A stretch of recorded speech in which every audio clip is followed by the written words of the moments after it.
तो hello guys, तो welcome back to my channel Beetek Sharma. एक नया ही स्मार्टफोन आने वाला है, वो ही MI Note 11 Pro। उसमें आपको देखने को मिलेंगी क्वालकॉम स्नैपड्रैगन 778G। ये इसका मुकाबला क्वालकॉम स्नैपड्रैगन 860 के साथ कर पाएंगे या फिर नहीं, इस वीडियो में आपको मिलेंगे फुल इन्फॉर्मेशन। एक स्मार्टफोन खरीदने से पहले उसका CPU score, gaming benchmark score और उसका ग्राफिक्स सब कुछ जानना आपके लिए फ़ायदेमंद होगा।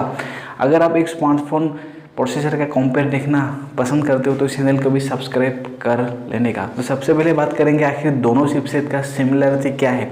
दोनों में आपको ब्लूटूथ 5.02 का सपोर्ट हमको देखने को मिलता है। दोनों में ही आपको क्वालकॉम का 4+ क्विक चार्ज का टेक्नोलॉजी दोनों में हमको देखने को मिलता है। आखिर दोनों का डिफरेंस क्या क्या है, तो सबसे पहला जो डिफरेंस आता है दोनों का आता है सेमीकंडक्टर साइज का, जो है NM टेक्नोलॉजी। यहाँ पे है क्वालकॉम स्नैपड्रैगन 778G, यहाँ पे 6 NM यहाँ पे टेक्नोलॉजी यहाँ पे लगाया गया है। लेकिन क्वालकॉम स्नैपड्रैगन 860 यहाँ पे है आप तो 7 NM जो इसका टेक्नोलॉजी है यहाँ पे बेस्ड है। तो आज के तारीख की बात करो, एक स्मार्टफोन है जो कि है, अगर आप गेमिंग के लिए बहुत ही शौकीन हो ना, ये वाला चिपसेट का एक जो नया अभी जो मार्केट में ले रहा है 20,000 के बजट में, वो है Poco X3 Pro। Poco X3 Pro के साथ क्वालकॉम स्नैपड्रैगन 860 आता है।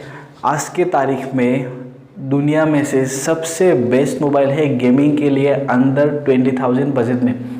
फ्लिपकार्ट में उसका सेल भी लग रहा है, तो अगर आप बाय करना चाहते हो तो फ्लिपकार्ट में जाइए। लेकिन इस वीडियो को संपूर्ण देखने के बाद लेकिन आपका भी एक कमेंट मुझको ज़रूर चाहिए। कोई सा भी कमेंट हो इस वीडियो कमेंट बॉक्स में प्लीज़ कीजिएगा। तो सबसे पहले जो इसका डिफरेंस नज़र आता है वो होता है कि पहले मैंने बता दिया सेमीकंडक्टर साइज, उसके बाद CPU की बात करो, दोनों में ही आपको ऑक्टा और बेस पर हमको देखने को मिलेगी, लेकिन दोनों में यहाँ पे ट्राई कोर सिस्टम यहाँ पे देखने को मिलता है। तो सबसे पहले बात करेंगे क्वालकॉम स्नैपड्रैगन 778 का जो ट्राई कोर है, यहाँ पे देख सकते हो, यहाँ लिस्ट में है 1X Cortex A78 2.40 GHz के साथ। दूसरा कोर होगा 3ARM Cortex A78 2.2 GHz के साथ। और तीसरा कोर होगा यहाँ पे देखने को मिलता है 4ARM Cortex A55 1.9 GHz में। ये जो कोर का लिस्ट देख सकते हो, ये है क्वालकॉम स्नैपड्रैगन 778।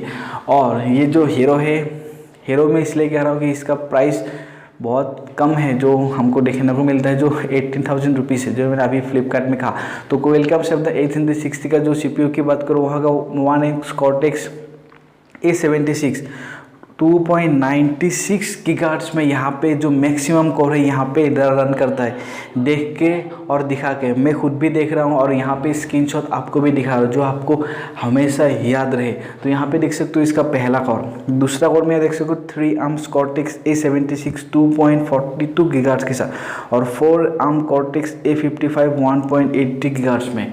तो यहाँ पे देख सकते हो कि गेमिंग के लिए हमको सही एक मैक्सिमम जो गीगाहर्ट्ज़ है वो हमको प्रदान करता है यहाँ पे। तो यहाँ पे देख सकते हो कि 2.96 गीगाहर्ट्ज़ में है, लेकिन ये Cortex A76 के साथ है और यहाँ पे Cortex A78 में है।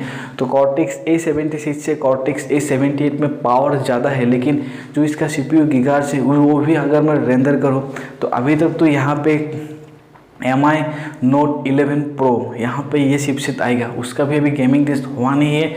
मुझे ऐसा लगता है कि इससे ये वाला चिपसेट बहुत अच्छा गेमिंग परफॉर्मेंस हमारे लिए देगा। ये तो मुझे फ़िलहाल आने वाले दिनों में पता चलेगा। लेकिन अगर मैं और की बात करूँ CPU के हिसाब से ये ज़्यादा बेहतर है, लेकिन CPU जो इसका टेक्नोलॉजी है Cortex A78 यहाँ पे देखने को मिल रहा है, तो ये ज़्यादा बूस्टअप है, थोड़ा बूस्टअप ज़्यादा है, लेकिन ये थोड़ा तेज है, ये थोड़ा बूस्टअप है, फास्ट और बूस्टअप। ये हम दोनों में एक तो मेजॉरिटी हमको डिफरेंट हमको देखने को मिलता है। उसके बाद है GPU की बात करो, तो GPU की बात करो यहाँ पे है Adreno 642L और यहाँ पे है 640। तो ग्राफिक्स की बात करो 642L, ये थोड़ा पावर ज़्यादा रहेगा गेमिंग के लिए। तो MI Note 11 Pro ये एकदम रियली प्रो होगा सबके लिए अकॉर्डिंग बाय ग्राफिक्स। उसके बाद करो यहाँ पे कैमरे की बात करो, दोनों का एक कैमरा ट्रिपल कैमरा सेटअप यहाँ पे सेम है। 25 मेगापिक्सल ट्रिपल कैमरा सेटअप दोनों में ही लगेगा। ड्यूल कैमरा सपोर्ट की बात करो, यहाँ पे क्वालकॉम स्नैपड्रैगन 778 में है 64+20 मेगापिक्सल का सिस्टम, वो कि दोनों में इक्वल हमको देखने को मिलता है। और यहाँ पे है 22 मेगापिक्सल का डुअल कैमरा सेटअप हमको देखने को मिलता है। अगर सिंगल कैमरा सपोर्ट की बात करो, दोनों में अब तो 192 मेगापिक्सल कैमरा सपोर्ट कर सकती, दोनों के पास इक्वल बराबर है। तो कैमरा के मामले में कुछ हद तक सिंगल की बात करो इक्वल है, ड्यूअल की बात करो ये विनर है, ट्रिपल तीनों का इक्वल है। रैम की बात करो, दोनों में up to LPDDR5 RAM support हमको देखने को मिलता है, जो कि अप टू 16 GB स्टोरेज हमको देखने को मिलता है, जो कि सही है, परफेक्ट है, इज द परफेक्ट है। और स्टोरेज टाइप की बात करो, स्टोरेज टाइप में थोड़ा मैं नाराज़ इसलिए हूँ कि UFS 2.1 और 2.2 का सिस्टम यहाँ पे देखने को मिलता है, लेकिन यहाँ पे UFS 2.1 और 3.0 का सिस्टम ये वाला चिपसेट में हमको देखने को मिलता है। तो यहाँ पे मैं तो खुश तो इसलिए होऊंगा। और डिस्प्ले रिफ्रेश रेट की बात करो, डिस्प्ले का जो पिक्सल होगा 4K सुपर एमोलेड पैनल के साथ दोनों के पास एक शक्ति है लाने के लिए। लेकिन अगर डिस्प्ले अगर फुल HD के साथ आए तो यहाँ पे रिफ्रेश रेट होगा 144 गीगाहर्ट्ज में। 4K अगर डिस्प्ले लग गया तो दोनों का डिस्प्ले रिफ्रेश होगा 60 हर्ट्ज। और अगर 4K अल्ट्रा एच डी तक यहाँ पे सपोर्ट हमको देखने को मिलता है। एंटी-टू बेंचमार्क स्कोर की बात करूँ, यहाँ पे देख सकते हो क्वालकॉम स्नैपड्रैगन 778G में हमको देख सकते हो 5,27,254। और यहाँ पे 860 में देख सकते हो 5,18,220। तो स्कोर की एंटी-टू बेंचमार्क स्कोर की बात करूँ, ये भाई साहब ज़्यादा हमको विनर हमको देखने को मिलता है। दोनों ही 5 सपोर्ट है, मैंने पहले ही कह दिया, दोनों में ही अब तो बाकी सिमिलरिटी हमको देखने को मिलता है। और भी मैं आपको बताऊंगा जो इसका प्रोसेसर का जो कंपेयर है वो तो मैंने आपको अभी तक तो आपको याद हो गया है ना। ट्रिपल कैमरा सेटअप दोनों में इक्वल है। ड्यूअल कैमरा सेटअप यहाँ पे 64 मेगापिक्सल प्लस 20 मेगापिक्सल, यहाँ पे 22+22 मेगापिक्सल कैमरा यहाँ पे देखने को मिलेंगे। लेकिन सिंगल कैमरा होगा 192, ये होगा कैमरा वाला डिफरेंस। डिस्प्ले के मामले में दोनों में सेम है, रैम के मामले में दोनों सेम है, CPU के मामले में यहाँ पे है अप टू 2.96 गीगाहर्ट्ज यहाँ पे ग्राफिक्स को रेंडर करेगा। लेकिन यहाँ पे है Adreno 640 और लेकिन यहाँ पे होगा Adreno 642L। तो गेमिंग ऑप्टिमाइजेशन के लिए, ग्राफिक्स ऑप्टिमाइजेशन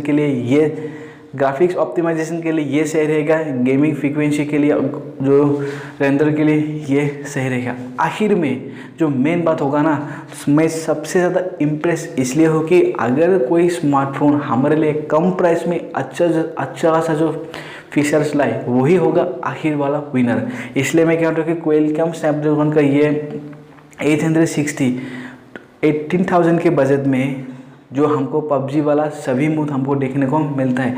अगर ये वाला MI Note 11 Pro अगर 16-17,000 के बजट में आ जाता है ना, तो मैं कहूँगा कि ये ले लो। अगर ये वाला चिपसेट में अगर स्मार्टफोन का प्राइस 30,000 रहेगा ना, तो मैं आपको बिल्कुल नहीं कहूँगा कि ये खरीदो, यही बेहतर है। तो प्राइस के पास जस्टिफाई करना होगा कि किसके पास ज़्यादा शक्ति है, कम प्राइस में हमारे लिए लाए वो ज़्यादा बेहतर रहेगा। ये है दोनों का फुल रिव्यू। क्या आपको याद रहेगा? आपको मन में और भी कुछ सवाल जानना चाहते हो तो कमेंट्स कीजिएगा। तब तक आज के लिए प्रभु का नाम, जय श्री राम।